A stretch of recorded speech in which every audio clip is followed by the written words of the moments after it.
Good day mga katart! May bagong spot tayo na diskubre sa Kalumpang Marikina na siguradong pasok sa budget at panlasa dito sa Jack's Kitchen.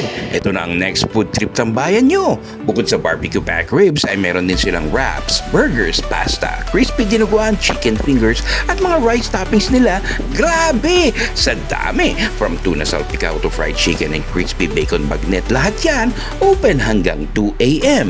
Pero ang pinaka nag-trending for only 188 pesos, may barbecue back ribs ka na with rice, malaman, malasa at yung sweet and smoky sauce. Boom! Panalo! Pang comfort food ang presyong hindi ka masasaktan.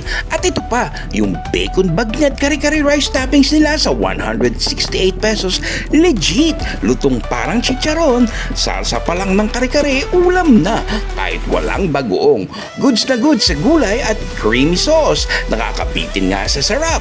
Kung hindi ka pa nakakain dito, huwag ka na magpalit. Baka ikaw na lang ang hindi pa. Kaya, tara na!